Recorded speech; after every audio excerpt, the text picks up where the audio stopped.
मेरा नाम अंजलि है। मेरी शादी मेरी मर्जी के खिलाफ एक सीधे साधे गंवार लड़के से की जाती है जिसका नाम राघव है। राघव के घर में एक माँ के अलावा और कोई नहीं है।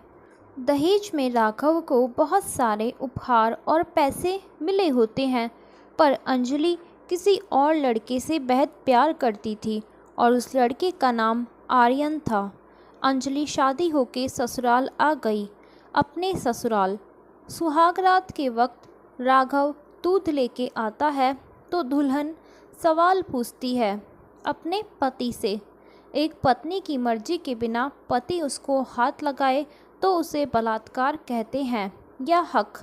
राघव, आपको इतनी लंबी और गहरी जाने की कोई ज़रूरत नहीं है, बस दूध लाया हूँ, पी लीजिएगा। हम सिर्फ आपको शुभ रात्रि कहने आए थे, कह के कमरे से निकल जाता है। अंजलि मन मारकर रह जाती है क्योंकि अंजलि चाहती थी कि झगड़ा हो ताकि मैं इस गंवार से पीछा छुड़ा सकूं। है तो दुल्हन, मगर घर का कोई भी काम नहीं करती, बस दिन भर ऑनलाइन रहती और न जाने किस किस से बातें करती। मगर उधर राघव की माँ बिना शिकायत के दिन भर चूल्हा चौका से लेकर घर का सारा काम करती, मगर हर पल अपने होठों पर मुस्कुराहट लेके फिरती। राघव एक कंपनी में छोटा सा मुलाजिम है और बेहद ही मेहनती और ईमानदार। करीब महीने भर बीत गए मगर पति पत्नी अभी तक साथ ना सोए। वैसे राघव बहुत शांत स्वभाव वाला था, इसलिए वह ज़्यादा बातें नहीं करता था। बस खाने के वक्त अपनी पत्नी से पूछ लेता था कि कहाँ खाओगी, अपने कमरे में या हमारे साथ। और सोने से पहले डायरी लिखने की आदत थी जो वह हर रात को लिखता था। अंजलि के पास एक स्कूटी थी, वह हर रोज़ बाहर जाती थी। पति के ऑफिस जाने के बाद और पति के वापस लौटते ही आ जाती थी। छुट्टी का दिन था, राघव भी घर पे ही था, तो अंजलि ने अच्छे भले खाने को भी गंदा कह के सास को अपशब्द बोल के खाना फेंक दिया। मगर शांत रहने वाला राघव अंजलि को एक जोरदार थप्पड़ मारता है और बोलता है, तुम्हारी इतनी हिम्मत जो तुमने मेरी। मगर माँ अपने बीच में ही रोककर अपने बेटे को बहुत डांटती है। इधर अंजलि को बहाना चाहिए था झगड़े का जो उसे मिल गया था। वह पैर पटकती हुई स्कूटी लेके निकल पड़ती है। अंजलि जो रोज़ घर से बाहर जाती थी वह अपने प्यार से मिलने चाहती थी। अंजलि भले टूटकर चाहती थी आर्यन को, मगर उसे पता था कि हर लड़की की एक हद होती है जिसे इज्जत कहते हैं, वह उसको बचाए रखी थी। इधर अंजलि अपने प्यार के पास पहुंचकर कहती है, अब तो एक पल भी उस घर में नहीं रहना है मुझे। आज गंवार ने मुझ पर हाथ उठा के अच्छा नहीं किया। आर्यन, अरे तुमसे तो मैं कब से कहता हूँ कि भाग चलो मेरे साथ कहीं दूर, मगर तुम हो कि आज कल पे लगी रहती हो। अंजलि, शादी के दिन मैं आई तो थी तुम्हारे पास, तुम्ही ने तो लौटाया था मुझे। आर्यन, खाली हाथ कहाँ तक भागेंगे, तुम ही बोलो। मैंने तो कहा था कि कुछ पैसे और गहने साथ ले लो, तुम तो खाली हाथ आई थी। आखिर दूर एक नई जगह में ज़िंदगी नए सिरे से शुरू करने के लिए पैसे तो चाहिए ना। अंजलि, तुम्हारे और मेरे प्यार के बारे में जानकर घर वालों ने बैंक के पासबुक, एटीएम और मेरे गहने तक रख लिए थे, तो मैं क्या लाती अपने साथ। हम दोनों मेहनत करके कमा भी तो सकते थे। अंजलि, चलाकर इंसान पहले सोचता है और फिर काम करता है। खाली हाथ भागते तो ये इश्क का भूत 2 दिन में उतर जाता, समझी। और जब भी तुम्हें छूना चाहता हूँ बहुत नखरे हैं तुम्हारे, बस कहती हो शादी के बाद। हाँ, शादी के बाद ही अच्छा होता है ये सब, और सब तुम्हारा तो है। मैं आज भी एक कुंवारी लड़की हूँ, शादी करके भी आज तक उस गंवार के साथ सो न सकी, क्योंकि तुम्हें ही अपना पति मान चुकी हूँ। बस तुम्हारे नाम की सिंदूर लगानी बाकी है, बस वह लगा दो, फिर सब कुछ तुम अपनी मर्जी से करना। लड़का: ठीक है, मैं तैयार हूँ, मगर इस बार कुछ पैसे ज़रूर साथ लेके आना। मत सोचना हम दौलत से प्यार करते हैं, हम सिर्फ तुमसे प्यार करते हैं। बस कुछ छोटी मोटी बिजनेस के लिए पैसे चाहिए। अंजलि: उस गंवार के पास कहाँ होगा पैसा? मेरे बाप से 3 लाख रुपया, ऊपर से मारुति कार ली है। बस कुछ गहने हैं, वह लेके आऊँगी आज। आर्यन अंजलि को होटल का पता देकर चला जाता है। अंजलि घर आके फिर से लड़ाई करती है, मगर अफसोस वह अकेली चिल्लाती रहती है। उससे लड़ने वाला कोई नहीं था। रात 8 बजे आर्यन का मैसेज आता है व्हाट्सएप पे कि कब आ रही हो।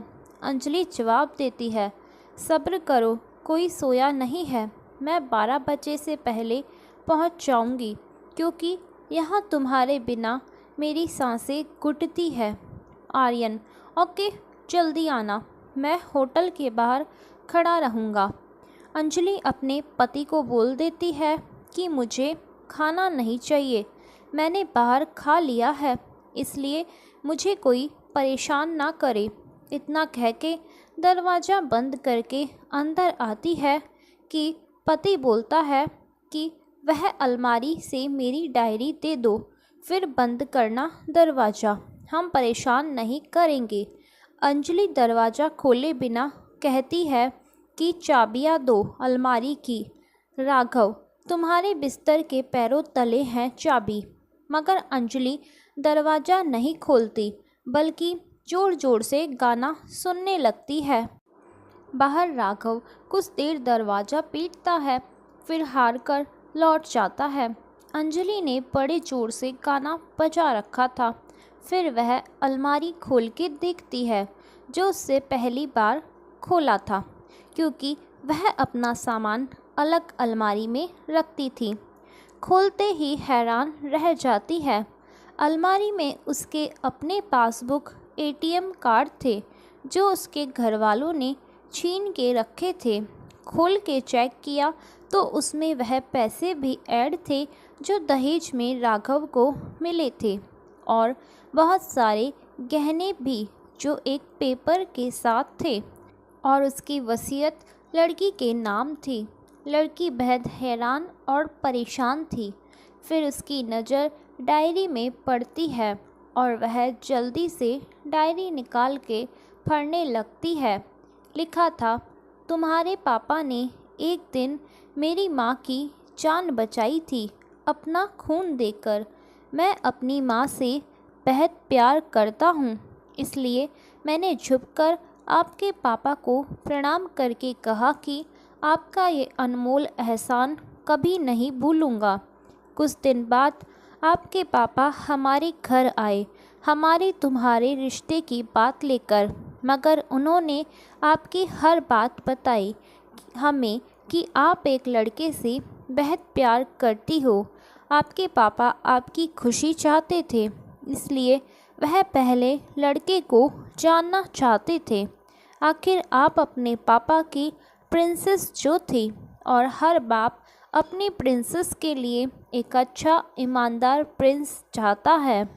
आपके पापा ने खोज करके पता लगाया कि वह लड़का बहुत सी लड़कियों को धोखा दे चुका है और पहली शादी भी हो चुकी है, पर आपको बता ना सके, क्योंकि उन्हें पता था कि ये जो इश्क का नशा है वह हमेशा अपनों को गैर और गैर को अपना समझता है। एक बाप के मुंह से एक बेटी की कहानी सुनकर मैं अचंभित हो गया। हर बाप यहाँ तक शायद ही सोचे। मुझे यकीन आ गया था कि एक अच्छा पति होने का सम्मान मिले ना मिले, मगर एक दामाद होने की इज्जत मैं हमेशा पा सकता हूँ। मुझे दहेज में मिले सारे पैसे मैंने तुम्हारे अकाउंट में कर दिए और तुम्हारे घर से मिली गाड़ी आज भी तुम्हारे घर पे हैं, जो मैंने इसलिए भेजी ताकि जब तुम्हें मुझसे प्यार हो जाए तो साथ चलेंगे कहीं दूर घूमने। दहेज इस नाम से नफ़रत है मुझे, क्योंकि मैंने दहेज में अपनी बहन और बाप को खोया है। मेरे बाप के अंतिम शब्द भी ये ही थे कि किसी की बेटी के बाप से कभी 1 रुपया न लेना। मर्द हो तो कमा के खिलाना। तुम आज़ाद हो, कहीं भी जा सकती हो। डायरी के बीच पन्नों पर तलाक की पेपर है, जहां मैंने पहले ही साइन कर दिया है। जब तुम्हें लगे कि अब इस गंवार के साथ नहीं रहना चाहती तो साइन करके कहीं भी अपनी सारी चीज़ें लेके जा सकती हो। अंजलि हैरान थी, परेशान थी। न चाहते हुए भी गंवार के शब्दों ने दिल को छुआ था। न चाहते हुए भी गंवार के अनदेखे प्यार को महसूस करके पलकें नम हुई थी। आगे लिखा था, मैंने तुम्हें इसलिए मारा क्योंकि आपने माँ को गाली दी, और जो बेटा खुद के आगे माँ की बेइज्जती होते सहन कर जाए, फिर वह बेटा कैसा। कल आपके भी बच्चे होंगे, चाहे किसी के साथ भी हो, तब महसूस होगी माँ की महानता और प्यार। आपको दुल्हन बना के हमसफ़र बनाने लाया हूँ, ज़बरदस्ती करने नहीं। जब प्यार हो जाए तो भरपूर वसूल कर लूँगा आपसे। आपके हर गुस्ताखी का बदला हम शिद्दत से लेंगे हम आपसे। अगर आप मेरी हुई तो बेपनाह मोहब्बत करके, किसी और की हुई तो आपके हक़ में दुआएं मांग के। अंजलि का फ़ोन बज रहा था, जो वाइब्रेशन मोड पे था। अंजलि अब दुल्हन बन चुकी थी। पलकों से आंसू गिर रहे थे। सिसकते हुए मोबाइल से पहले सिम निकाल के तोड़ा, फिर सारा सामान जैसा था वैसे रख के न जाने कब सो गई, पता नहीं चला। सुबह देर से जागी, तब तक कंवर ऑफिस जा चुका था। पहले नहा धोकर साड़ी पहनी, लंबी सी सिंदूर डाली अपनी मांग में, फिर मंगलसूत्र, जबकि पहले एक टीकी जैसी साइड पे सिंदूर लगाती थी ताकि कोई लड़का ध्यान न दे। मगर आज 10-12 किलोमीटर से भी दिखाई दे ऐसी लंबी और गाढ़ी सिंदूर लगाई थी दुल्हन ने। फिर किचन में जाके सासू माँ को ज़बरदस्ती कमरे में लेके तैयार होने को कहती है और अपने गंवार पति के लिए थोड़े नमकीन, थोड़े हलवे और चाय बना के अपनी स्कूटी में सासू माँ को ज़बरदस्ती बिठाकर, जबकि कुछ पता ही नहीं है उनको कि बहू आज मुझे कहाँ लेके जा रही है, बस बैठ जाती है। फिर रास्ते में सासू माँ को पति के ऑफिस का पता पूछकर ऑफिस पहुँच जाती है। राघव हैरान रह जाता है पत्नी को इस हालत में देखकर। पति सब ठीक तो है ना माँ? मगर माँ बोलती इससे पहले पत्नी गले लगाकर कहती है कि अब सब ठीक है। ऑफिस के लोग सब खड़े हो जाते हैं तो अंजलि कहती है कि मैं इनकी धर्म पत्नी हूँ, बनवास गई थी, सुबह लौटी हूँ। अब 1 महीने तक मेरे पतिदेव ऑफिस में दिखाई नहीं देंगे। ऑफिस के लोग, अंजलि, क्योंकि हम लंबी छुट्टी पे जा रहे साथ साथ। राघव, पागल अंजलि, आपके सादगी और भोलेपन ने बनाया है। सभी लोग तालियां बजाते हैं और दुल्हन फिर से लिपट जाती है अपने गंवार से, जहां से वह दोबारा कभी भी छूटना नहीं चाहती। बड़े कड़े फैसले होते हैं कभी कभी हमारे अपनों के, मगर हम समझ नहीं पाते कि हमारे अपने हमारी फ़िक्र खुद से ज़्यादा क्यों करते हैं। माँ बाप के फ़ैसलों का सम्मान करें, क्योंकि ये 2 ऐसे मानव हैं जो आपको हमेशा दुनियादारी से ज़्यादा प्यार करते हैं। दोस्तों, वीडियो पसंद आई तो वीडियो को लाइक करें और चैनल को सब्सक्राइब करना ना भूलें।